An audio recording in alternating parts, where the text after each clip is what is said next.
Did you know that there are compounds within the basil plant that repel aphids, thrips, mosquitoes, flies, and so many more? And that planting your basil next to your prized tomato plant can act as a natural insect repeller? Basil also attracts insects both to pollinate your tomatoes and to eat any of the pests that are bothering them. And if you don't like basil, mint, lavender, and marigolds all have similar properties. So if you want to use less harsh chemicals in your garden, but you are constantly fighting pesky pests, try companion planting and let nature do the work for you. Companion planting is using the properties of one plant to benefit the properties of another. And while we generally hear about companion planting in terms of vegetable gardening, it's not just relegated to the kitchen garden. You can use companion planting to beautiful effect in your ornamental garden beds as well. Cottage gardening is kind of perfect for these practices because in the cottage garden, your ornamentals and your edibles sit cheek by jowl,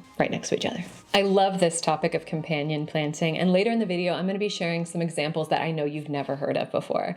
Welcome to our cottage garden. My name is Anna Fable. In today's video, I'm going to break down everything you need to know about companion planting. I'm going to give you a few combinations for beginners. I'll share how you can create a dazzling garden space that is essentially effortless to maintain with tons of plant combinations. And make sure you stick around to the end because I'm going to be designing a companion garden that's beautiful and low maintenance, and I'll do that in real time with you. So stick around to the end. Make sure to like this video if you like and subscribe if you're not already. It really does help us out. With companion planting, it can feel really overwhelming. And I'm a bit of a storyteller. I'm a writer. I love to think about things in terms of stories. So when you think about companion planting, you're thinking about relationships, right? So in companion planting, the way I like to break it down is 3 categories. And like any story about relationships, there are different dynamics, right? Different relational dynamics. So category number 1 is one-way companionship. So let's take 2 of my favorite plants. For me, dill and kale have a beautiful love story. Dill lovingly protects kale with this compound that it has that repels insects very similar to basil, particularly aphids, which wreak utter havoc on our kale plants. But this love story isn't done. When dill goes to flower, not only does the whimsical umbellifer look like a perfect adornment to your stalwart kale soldiers, but these flowers also attract predatory insects that can go after those aphids as well. Any of the aphids that have still gotten onto your kale plant, those flowers of the dill will go ahead and take care of those as well. And not only aphids, but another very popular one for all of our brassicas is, the cabbage white butterfly. And the predatory insects that are attracted to dill are going to go after that as well. And still more romantic in this love story, the mere presence of dill beside your fresh kale seedlings is said to boost the robustness of the kale. What a sweet little love story. Now, dill does have a similar effect with other brassicas, like I said, like cabbages and broccoli and Brussels sprouts and things like that, but we won't say too much more in case kale gets jealous. So that's our first relationship.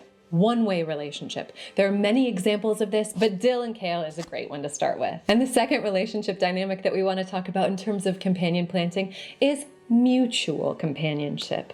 So as the name would suggest, this is where all of the plants that are involved in this planting benefit mutually from each other. The best example of this is what's known as the 3 sisters, where corn, beans, and squash are grown together, each providing benefits to the others. Corn provides a natural trellis for the beans to climb and a visual deterrent for some squash insects, so it benefits both.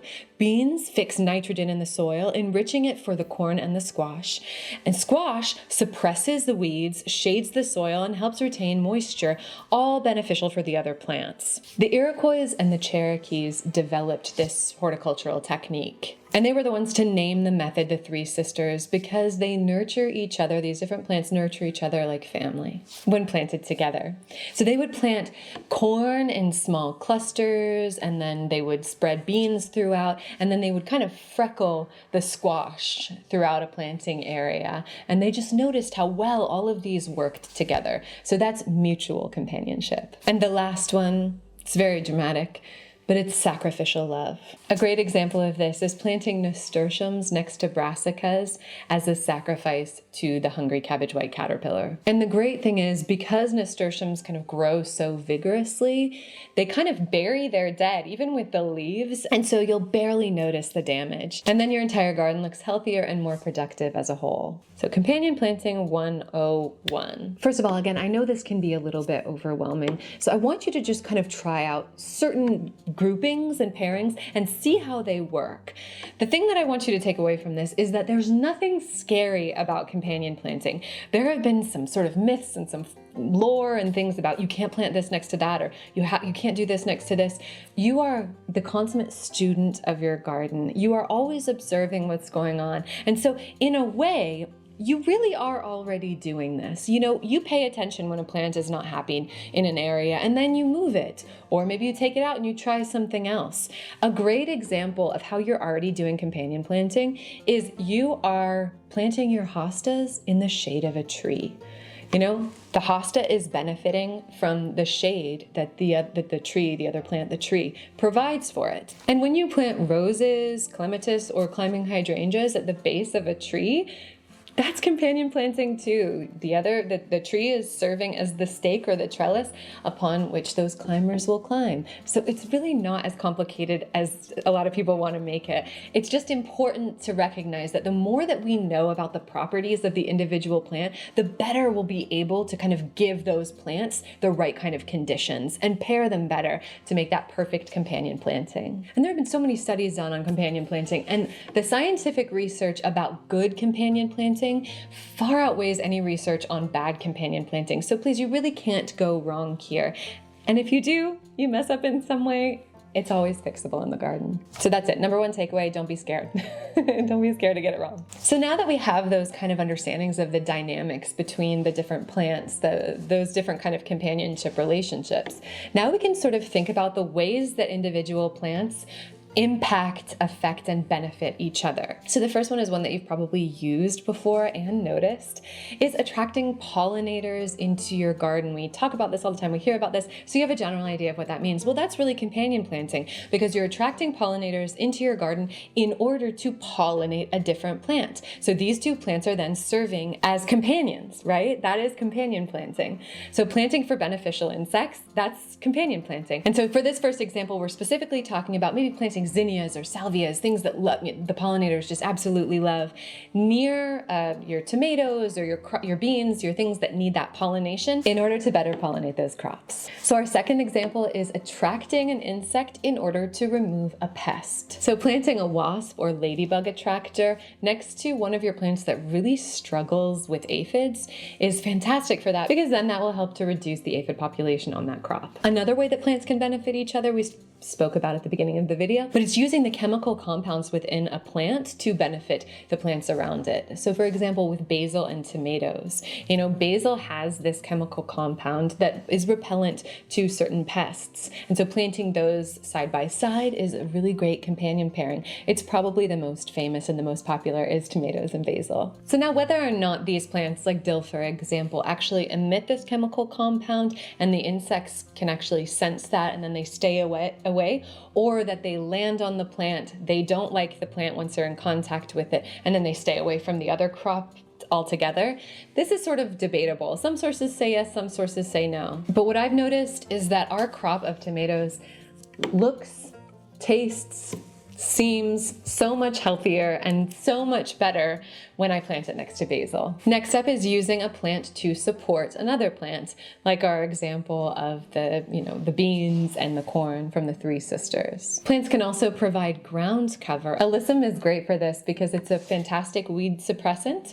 It kind of crawls all along the ground. It'll bloom all season long for us. And it smells really lovely. It's a beautiful flower and it attracts lots of beneficials to the garden. And with ground covers, they help to retain moisture just like mulch. The other ways that plants can benefit are sun and soil needs. For the soil needs, beans fix nitrogen in the soil, as we spoke about, which is beneficial for a host of plants. Corn, root vegetables like carrots and potatoes, fruit, and so many more. And for the sun needs, you know, planting, let's say, astilbes underneath your hydrangeas. That's a great way of the astilbes benefiting from the protection that the hydrangea is giving them from the harsh sun, particularly in the afternoon. So once again, we can use companion planting to greater effect once we understand the certain properties of each individual plant. And you know, you can find many plants that have these sort of pest repelling properties, and you can plant them next to your other plants. This is fantastic, not only because pests tend to nibble away at your favorite plants, but these pests, a lot of them, they carry a number of different diseases that you just don't want to invite into your other garden plants. So it's a really good idea for the whole health of your garden to start just thinking about a few of these combinations. So let's jump into those now. Here are a few to try in your garden, and these work even if you're a beginner. So let's take our most famous example, basil and tomatoes. Just try this in your garden next year. Now make sure you're giving enough space for these plants, but planting your basil near your tomatoes is a great way of doing this. You can plant your basil. What I do, I have a 3x5 foot beds in the vegetable patch, and I will just sort of plunk my basil plants at the end of each of those beds of tomatoes, and then I'll put my tomatoes 3 on each side, so that as the tomatoes grow up the trellis, the basil just kind of forms on the outer edges. And again, if you don't like basil, you can do this with marigolds as well. They have very similar properties to the basil. They're going to attract the right insects in to pollinate the tomatoes and also to keep the other pests at bay. So the first example is tomatoes and basil, or tomatoes and marigolds. Number 2 is borage and peppers. Now this might not be one you've heard of before, but this is a great example of companion planting. So borage repels certain pests like the tomato hornworm, which affects peppers as well. Borage attracts pollinators, and the beautiful blue flowers are edible, so they're really a fantastic pairing. The third one I'd like you to try is kale and dill. Trust me, this is just such a beautiful pairing. It looks gorgeous in the garden because, you know, the kale leaves are, I like to use dino kale, lacinato kale. I use curly kale too, but lacinato is one of my favorites. And I think it cooks really, really well, and it's just a nice flavor. It's very rich. But the way those plants look, it's just like these beautiful spikes of gorgeous leaves, and they're this kind of dark blue color. And then on the outside of the bed, you might want to plant some dill plants. And dill is this very ethereal, very wispy foliage, bright zingy green. So next to that deep, dark blue-green foliage of the kale is really beautiful. And then let your dill go to seed. Have these little flowers on the edge of your vegetable bed. That's a beautiful pairing. And all of the examples that I gave before about how that'll help to keep your kale crop really healthy. Next one I'd like for you to try is nasturtiums and broccoli. You could do nasturtiums and broccoli. You could do nasturtiums and cauliflower, nasturtiums and Brussels sprouts, nasturtiums and cabbages. But this plant combination will confuse the hungry cabbage whites, and they will go after your nasturtiums and not just your brassicas. The next one is beans and corn. We spoke about this one before, but try planting these ones sort of close together. It's really going to benefit the corn to have the nitrogen available for it in the soil. Now, this doesn't work very well in my garden because it's too shady to really get corn stalks that are strong enough to hold up the beans. But if you do have a sunny garden, which I'm assuming you probably do, it's very rare to have a shady vegetable patch, then definitely try this combination. And again, please don't get overwhelmed. Just try 1 or 2 of these. I'm just giving you some examples. The next combination is garlic and potatoes. Garlic emits this very strong smell that repels aphids and beetles, which can attack your potatoes. And it also acts as a natural fungicide for potatoes, protecting them from fungal issues like blight and scab.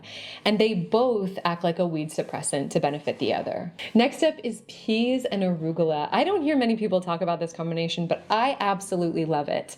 So peas, similar to beans, peas fix nitrogen in the soil, which benefits the arugula. Nitrogen is really helpful for any of your leafy greens. What I like to do in my garden is create stakes out of old branches and twigs. So it's almost like you're creating a little pea hut for the peas to climb onto, because they like to climb onto little branches and things like that. So having twigs that have lots and lots of little side shoots on them is great for the peas to kind of climb up. And then I'll just sow in little lines my arugula onto the soil in between. And the other way that this is beneficial for the 2 plants is that the peas, as they grow up, before they've established and kind of taken over, the arugula will have enough light and have enough sun to kind of germinate and get going and get nice and healthy. But then as the hot summer sun starts to bake the beds, the peas will have grown up enough to really provide shade for the arugula. And whenever I do this, my arugula lasts basically through the entire season without bolting. And if I have it in a different bed where it's not covered over with that shade, it bolts straight away, starting usually at the end of June. And this is a mutual love affair because the arugula acts as a ground cover, keeps in the moisture, keeps the weeds at bay, and that's really helpful for the peas. Okay, this is a great one. Cucumbers and nasturtiums. Nasturtiums, you might hear this a lot, but people always companion plant with some of the same ones, basil, nasturtiums, marigolds.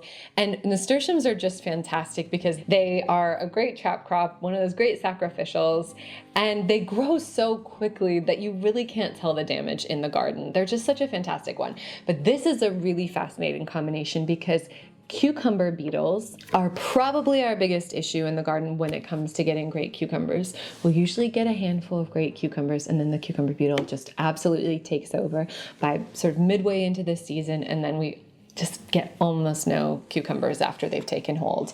So planting nasturtiums in the same area, companion planting them with cucumbers, apparently really confuses the cucumber beetle and they go after the nasturtiums instead. This sounds fantastic and I'm definitely going to try this one out this year. I haven't actually tried this, so I think we're going to do cucumbers again this year. We were tempted to give up because of the cucumber beetle, but let's try this one together. Have you heard about the success of this one, nasturtiums and cucumbers? Let me know in the comments below. And then you can also hear about things like, long taproot on certain plants like burdock, and then companion planting those with something that has shorter roots so they're not competing for nutrients, like something like lettuce, which has very shallow roots, or even in some cases the burdock brings the nutrients from deep in the soil to the surface, making it more available for those shallow rooted ones.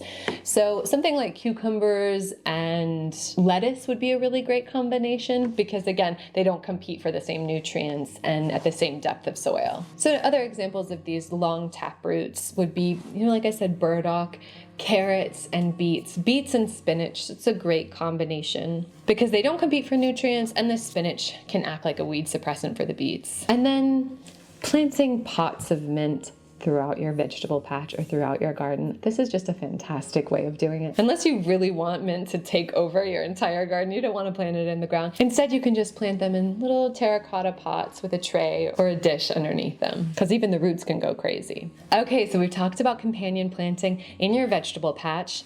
Now, I bet you're very curious how to apply this companion planting to your ornamental beds. One of my favorite cottage garden plants, and I know I'm not alone, is roses. So the combination I want to talk about is roses and feverfew. If you struggle with the Japanese beetle and aphids, you struggle with both of them, then you can use feverfew planted around your roses to help with the aphids or Japanese beetles. Now, feverfew is this very sweet, it almost looks like sort of little chamomile, larger chamomile. It's a great filler flower for arrangements, really beautiful. But if you plant that next to your roses, then that can really help out with those pests. The next one is peonies and sage.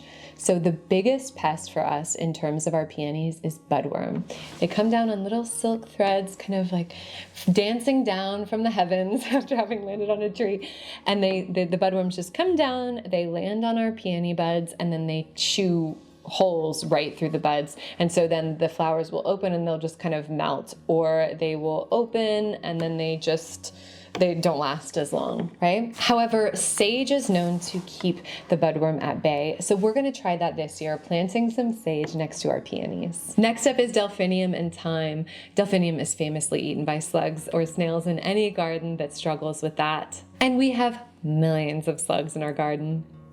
Millions. However, thyme is a natural deterrent for slugs, so you can try planting thyme as sort of a ground cover around your delphiniums, just making sure that they have enough space and airflow to make sure both of the plants are nice and healthy. But that will retain moisture, that will help with weed suppression, and hopefully the little slugs won't want to climb over the thyme to get to your yummy delphiniums. And similarly for those pesky slugs, so we noticed this past year, we are pulling off hundreds of slugs off of our petunias, but we noticed that the ones that we planted closest to our nepeta or catmint, Persian catmint, a beautiful glaucous fuzzy foliage with these zingy blue flowers. It's one of my all-time favorite plants for the cottage garden or any garden. And we noticed that those ones were almost completely left alone from the slugs. They just grew so quick. They were so much healthier than the other ones. And the other ones were the same exact variety, but they were just a little bit farther away from the Nepeta, maybe about 5 feet away from the Nepeta, and the other one was sitting directly next to it. So we're going to try this next year and just see if it works. But really, Nepeta does repel slugs. They don't like that kind of anything in the mint family. They don't tend to like that very herby kind of scent. So if it's near that, it'll probably confuse them enough to keep your plant safe from harm. The next one is about sweet peas. Plant sweet peas next to nasturtiums. So if you have soft garden colors, there are some nasturtiums that are really beautiful. You can actually find white nasturtiums or really soft pale yellows, or there's a creamy kind of apricot one called peach melba that I like to plant. But planting that with your sweet peas can really help keep the aphids at bay. And aphids are the reason that our sweet peas really struggle. So that's something that you could really try in your garden this year. The nasturtium is also going to attract other beneficial insects like pollinators and predatory insects.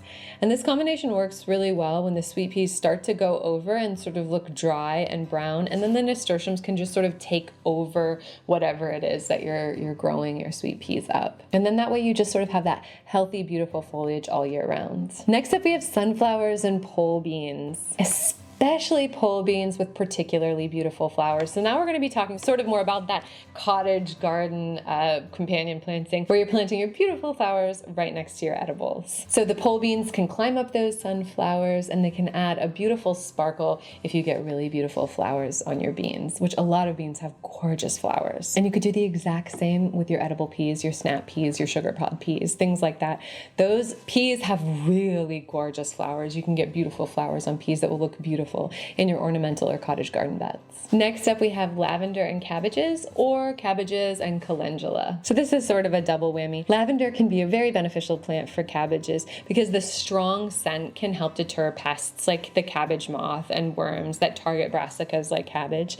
And calendula works much in the same way, and it can also be a trap crop. It can be that sort of sacrificial plant for the aphids as well. And we really struggle with our aphids on our cabbages. It's cursed. It's not right. It looks not a fun thing to see on your edible plants. Next up, we have chamomile and strawberries. Now, you could argue that both of these are edible. Chamomile makes a fantastic tea and is great for cakes and certain desserts and things like that. But these two are fantastic pairing. Not only do the little white flowers look so beautiful together, but chamomile can actually deter pests like the Japanese beetle and flies, and it can attract pollinators like bees and butterflies to help pollinate your strawberries, and it's said to actually improve the flavor of the strawberries as well. The next one you could try in your cottage garden are eggplants and marigolds. You know, the eggplant flowers are these beautiful purple flowers. They are so gorgeous.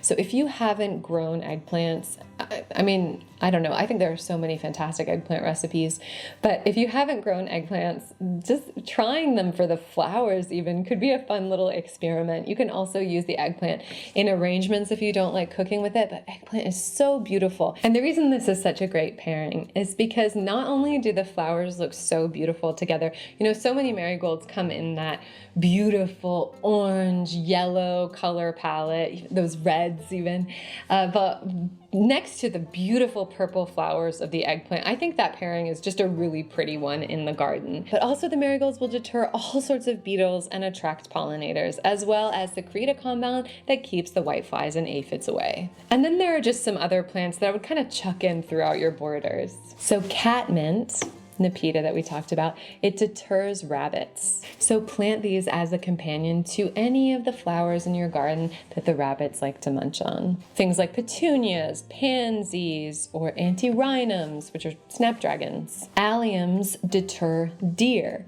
You can use this to great effect on the plants that your deer tend to just go after in your garden. So if your deer like to graze on your roses, you know, deer in my area love eating my roses, then plant a little hedge hedge or a cluster of alliums around your roses to sort of protect them, to sort of deter the deer from entering in that area. You could plant both early flowering alliums, things like Sensation or Globemaster alliums, and then also later blooming alliums, things like the Serendipity allium, which is a later blooming perennial allium. For all the benefits we talked about before, I would throw in some herbs all throughout your cottage garden. They look beautiful with the embellifers that we talked about when they start to go to seed, but also they release compounds. They also attract loads of pollinators. They attract loads of beneficial insects that are going to kind of help take care of your other pest populations.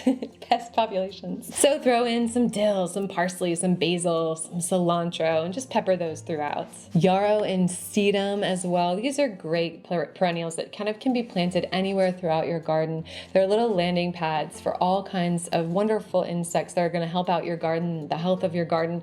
Things like hoverflies and bumblebees and honeybees and butterflies and all kinds of things that are great for your garden. So companion plant those as well throughout the garden. Salvia, especially plain the blues salvia, and cosmos and zinnias are great annuals to attract lots of different pollinators into the garden as well. So we have the perennials in the form of yarrow and sedum, and then for the annuals, things like zinnias, plain the blues salvia is probably my favorite, and cosmos as well. Those will make a great addition as little friends in your cottage garden. And finally, you are a companion in your garden. You're part of the garden, so let's plant something nice for you. Let's plant some scented leaf pelargonium and some lemongrass to keep those mosquitoes at bay.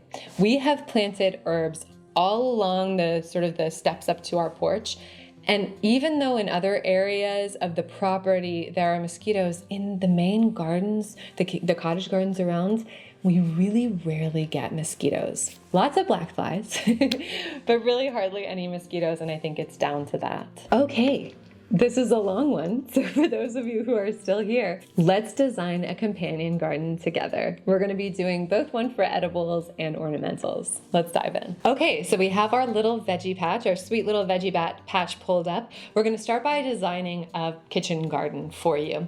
Companion planted kitchen garden. Then we're gonna move on and we're gonna do a cottage garden or ornamental garden, companion planted as well. So we have our 8 little garden beds, and I'm going to begin with tomatoes in the back. So let's do 3 little tomatoes in the back. And then do you remember which one we're gonna do with the tomatoes? Basil. Very good. That looks like a healthy basil plant. We're gonna do a basil plant on either side of the bed. Then, for good measure, we're gonna add some marigolds. Let's do some yellow marigolds. That'll pair nicely with the red of the tomatoes. There we go. So our first bed is 3 tomato plants, 3 marigolds, and 2 basil. Those are gonna be some healthy tomatoes. Bed number 2. Let's do some peppers. I want some peppers with peppers on them. So we'll do this one. So again, we're gonna do 3 peppers in this bed. And then let's plant some borage around. Look at that borage. Gorgeous. So I'm gonna say let's do some borage on either end. So 1 borage plant there, and then 1 on the other side. So we'll just duplicate that and pop it on the other side. So those peppers are gonna look really pretty actually with the flowers of the borage as well. Next bed, the match made in heaven, kale. I want lacinato kale, but I'm not too fussed. So let's fill up this bed here with some lacinato in the center, tall, statuesque. And then we will put our dill on the outside. Oh good, it's already in flower. How perfect. See how wispy that foliage is compared to the kale? See that? Can you see it? Do you know what I'm saying? So wispy. Wispy, wispy, wispy. So I'm just gonna plant these dill plants in between our kale. And y'all, if you end up using any of these designs, please let me know. That would be so much fun. Great, so there's our kale and dill bed all done. Next up, we have our nasturtiums and broccoli, and we wanna plant this next to the kale bed, so we're benefiting from all of this. The kale is benefiting from the nasturtiums as well. So there's our 3 broccoli, and let's add our nasturtiums. Nasturtiums, I mean, 1 seed gets so big. So we can kind of clump this, at the corner, and we'll have it kind of spilling over the side of that bed. I love doing that with kale in raised beds. Is just planting it at the edge and just kind of having it tumble over into the pathway. I really like that overabundant look. And that way it can kind of climb over into the kale bed and benefit both of those beds as well. Double companion planting. For the next bed, we're going to do beans and corn. They have 3 all together. Boom. Thank you. We're going to make them kind of small so that you can still see what's cracking in the other beds. Let's put them here. So we'll do over to the side, kind of. Like so, and then let's do our beans, because beans fix nitrogen in the soil. Very good. Let's do a couple of these. Beans gonna be happy, corn's gonna be happy. Great. So we'll plant the beans on this side of the bed, and then they'll kind of snake their way over, and they'll probably climb the corn stalks like that. So we'll sort of do it like that. Yeah, brilliant. Let's move on to our next bed. So our next bed is garlic and potatoes. So let's do our potatoes in the center. All right, this looks like more of an Ipomoea potato vine, but we'll just suspend disbelief and imagine that it's a potato foliage. So this doesn't really look like garlic. This is more of like an ornamental kind of garlic or a wild garlic, but you get the idea. You would just plant a few of these kind of around, and both can serve as a weed suppressant and a kind of a moisture retention sort of mulch ground cover as the other. That would be pretty if we did garlic with the purple flowering garlic, but we'll just imagine. All right, our next bed is peas and arugula, and we're gonna add something special as well to this one. Imagine that they have a little network of branches that they can kind of climb up, and then we're going to do arugula. They didn't exactly have arugula, so let's do this lettuce, and we'll kind of shape it like arugula or rocket. And then we'll put this as sort of a ground cover in the center. I love this combination. I hope that you try this one, especially if you live in a similar growing zone to me. Zone 5A is where we are, very mountainous.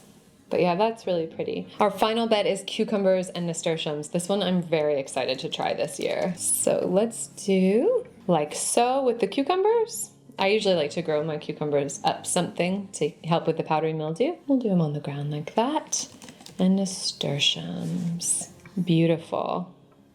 I guess I should have kind of alternated and put the nasturtiums on this side, the nasturtiums and cucumber on this side, but that's okay. Why don't we have it spilling over this side? And let's pop this cucumber a little farther over here. So there you go, you kind of get the picture. And there we have it. And then I would do, let's see if I can do a little terracotta pot. Yeah, let's do a little terracotta pot. Let's do some mint in some terracotta pots. Peppermint or spearmint will work. Bellissimo. And there we have it, our beautiful vegetable patch with companion planting. Fantastic, I hope that was helpful. Feel free to take a little screenshot if you're watching this on maybe a computer or your phone so that you can use this as kind of a guide to think about what you might want to plant in your vegetable patch this year. Now let's very swiftly move on to our ornamental and cottage bed.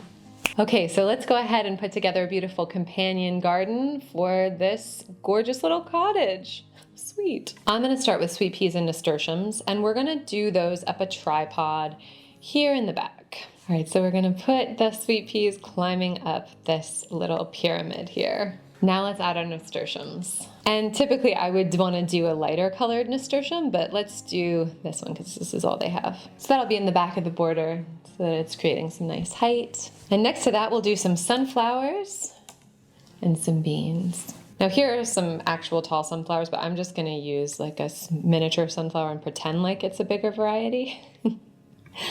Just so I don't have to keep replicating it. So some sunflowers right up against the cottage itself, and then we'll put some beans climbing up it. Great. So we'll have some pole beans kind of climbing up in there, rambling through our really happy sunflowers, because that looks like a very sunny spot. So now I'm gonna put some roses and feverfew. All right, looks like this knockout one is kind of the only one that they have.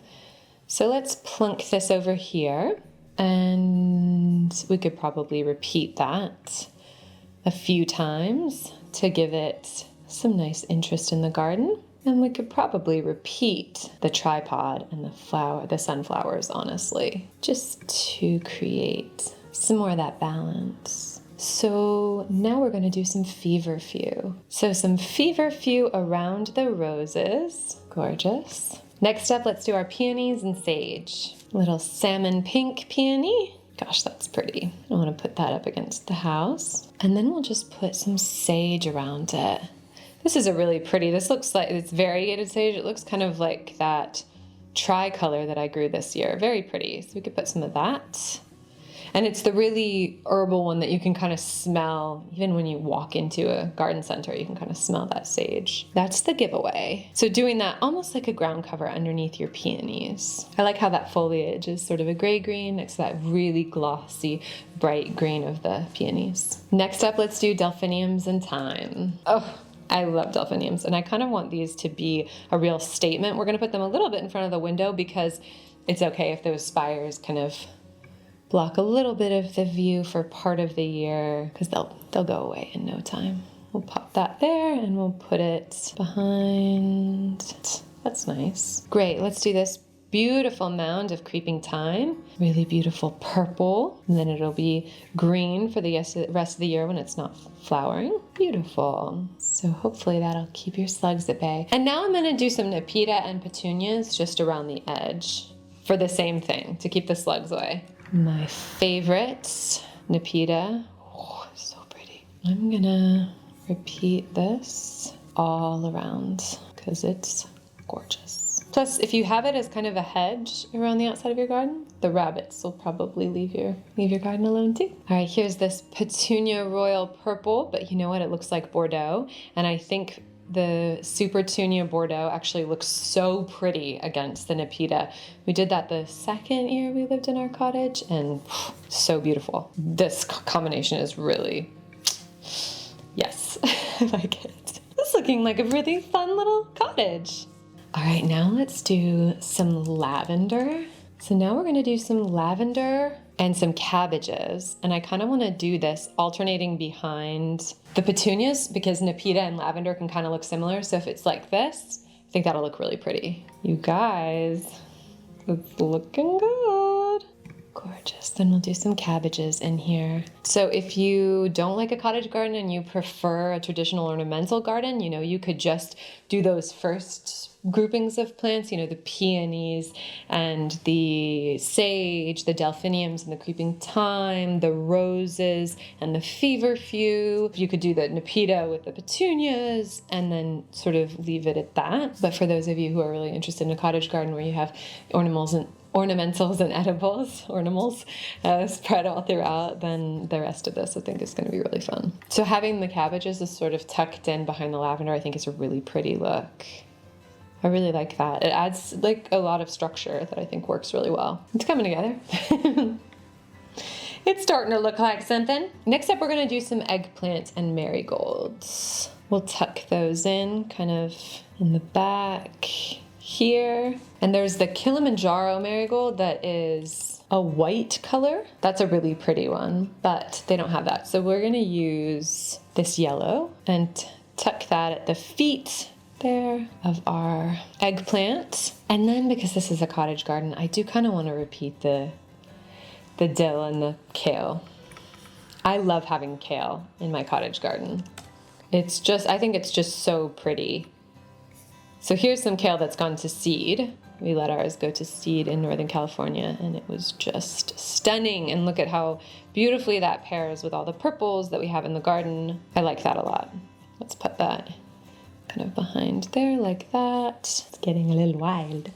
So let's do our dill, spread throughout. You kind of can't really tell, but I think it's nice. That would look so pretty. Beautiful. Okay, so that's a very kind of traditional cottage garden. Lots going on. You know, we have the repetition, so it looks a little bit cleaner. There's a lot going on, but your eye can kind of find similarities in the mix, so it doesn't look super overwhelming, just like a jumble. It still has a little bit of cohesion to it. Lots of beautiful companion plants here, and I think that would be a really lovely thing to walk up to when you're walking home, when you're walking up to your cottage. All right, so that's it. Thank you so much for joining us. I really hope you found this video helpful in some way. Please let me know any of the companion planting pairings that you're going to try this year. I'd love to hear. Please like this video if you liked it, if you found it helpful in some way. Subscribe if you're not already, and we will see you in the next one. Okay, bye.